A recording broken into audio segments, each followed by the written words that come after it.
Hello everybody and welcome to another episode of Outdoors Britain. In this episode I'm going to show you the rifles and scope combination that I use in the hunting videos. Let's get into it. First up we have my Weihrauch HW100S in .22 caliber. It's a rifle length, not a carbine, and it's a sub 12 foot-pound UK legal pre-charged pneumatic air rifle. It's not a standard rifle. I've had the barrel recrowned by a tuning company called Ratworks, and I've also purchased a lightweight aluminium cylinder assembly also from Ratworks. And starting at the front we have Weihrauch's own silencer. It's very good. It's whisper quiet. In fact, it's probably one of the best on the market. Moving along, we have a 6 to 9 inch tilting bipod by Conus, and that is a stud mounted one. Attached to that we have a camouflage paracord sling. Now I can't remember if this was an eBay special or an Amazon special, but it's one or the other. And moving along we have Weihrauch's absolutely brilliant 2-stage fully adjustable trigger. Moving up again we have Weihrauch's absolutely bulletproof action. Now I've never heard of anybody having any mechanical problems with an HW100 action in terms of its mechanicals.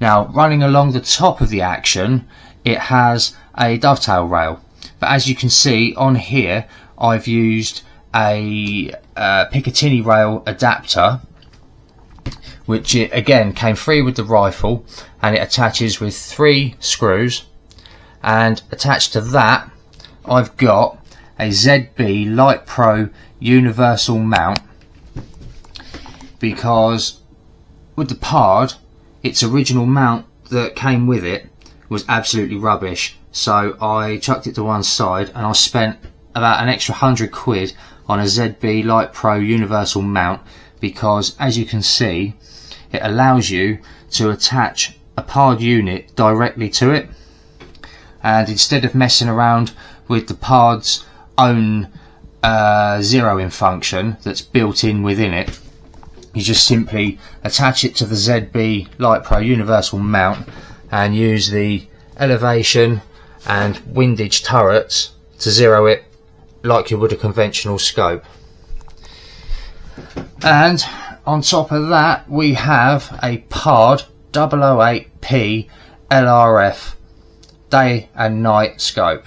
This has been an absolute game changer in my nighttime shooting, mainly because it has the built-in laser rangefinder, which you can't see very well in this light. It also has its own built-in IR torch. IR stands for infrared for those that don't know. It's focusable, and you can also adjust the amount of power that it puts out. Now I'm not going to start going into how it works, because I'm really not an expert and I'm not going to pretend to be an expert. There are features within the Pard that I've never used. All I use it for is its infrared night vision capabilities, its built-in laser rangefinder, and the ability to record videos and take pictures and send them to a laptop very easily. And if I turn the rifle round, and now that we're looking at the right hand side, if we look up here, if we undo this knurled cap, inside there is where the 3.7 volt rechargeable lithium ion battery is housed, and this is the battery that came with the Pard unit. It's a flat top 18650. Don't know if that'll focus. Lithium ion 3.7 volt rechargeable. Now this, as you can see, is the Pard branded one, but if you ever find yourself wanting a couple of spares, or if you ever lose this and you want a replacement, forget the Chinese rubbish that's all over eBay. I can highly recommend you Google this company, Amps Plus, and or just Google Amps Plus 18650 batteries, and just trawl through them all until you find the 3500 mAh batteries. These are absolutely excellent, and I'll definitely recommend them. And moving down to the safety catch. Now, the safety catch on these rifles is very, very good. In fact, it won't let you engage the safety unless the rifle is cocked. And if we move along a little bit further, we have Weihrauch's very, very slick and smooth side lever action. It's got the biathlon handle attached, and in this gap sits a magazine. Now, it uses a 14-shot rotary magazine, and they are absolutely beautifully simple. Don't know if it'll focus, but that is an empty one, and that is a full one. And they're very, very simple and easy to load. You simply pull the lever all the way back till it clicks, pull the locking mechanism back, magazine goes straight into the gap like so, catch goes forwards, biathlon lever goes back. Now it's cocked, the safety will engage, so disengage the safety and fire off the action. And as you just heard, Weihrauch's silencer is absolutely whisper quiet. The dog didn't even flinch. And before I forget, these are the pellets that it seems to like the best. They are JSB Exact Jumbo Diablo in 15.89 grain, and they are 5.51 millimeter. I think they do them in the 550, 551 and 552. So yeah, that's about it for the HW100S. And now secondly, we have my Weihrauch HW100 KT in 177 caliber. There isn't that much I can say about this rifle. It is completely factory standard. It hasn't been modified or tinkered with in any way whatsoever. It still, I haven't even put camo wrap on the silencer yet. It still has its steel factory cylinder on it, which weighs an absolute ton.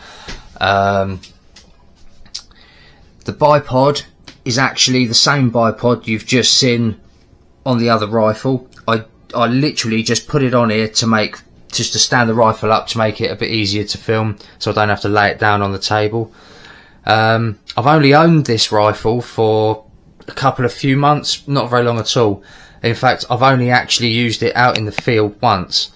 I will put a still image in of that hunt. So yeah, apart from that, I can't really say much about it, only that this rifle is going to be used in future videos.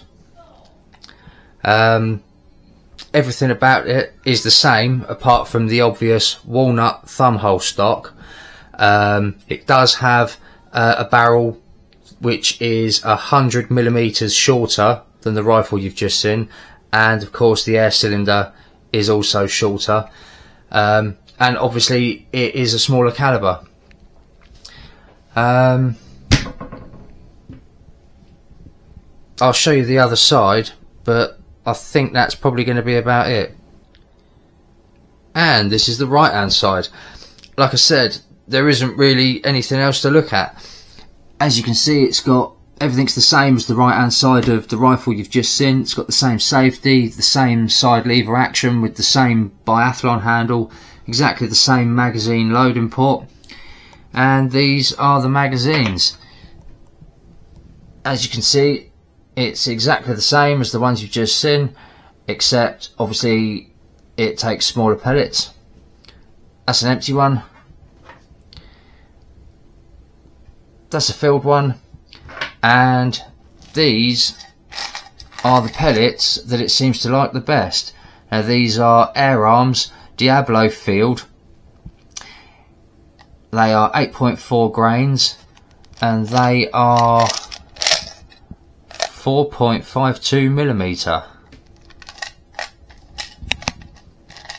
So yeah, that is about all for the HW100 KT.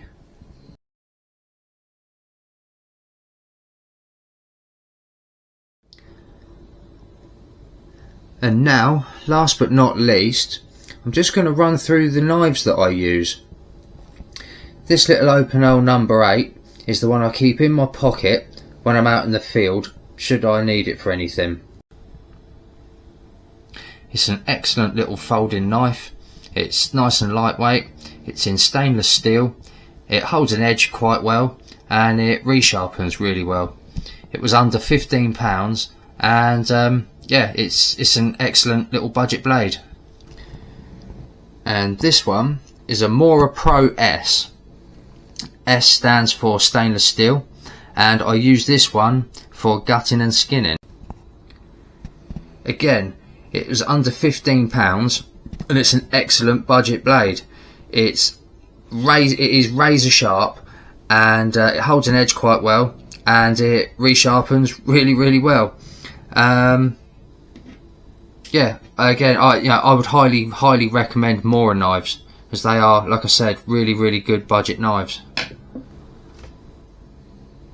And finally, we have another Mora knife. This one is I think it's the 860 Companion.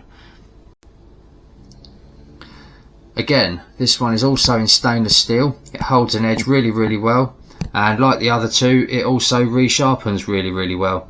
This one is used exclusively by the beautiful Mrs. Outdoors Britain for butchering and taking meat off the bone before it goes in the freezer. Again, I would highly recommend this one. That's just about the end of the video now.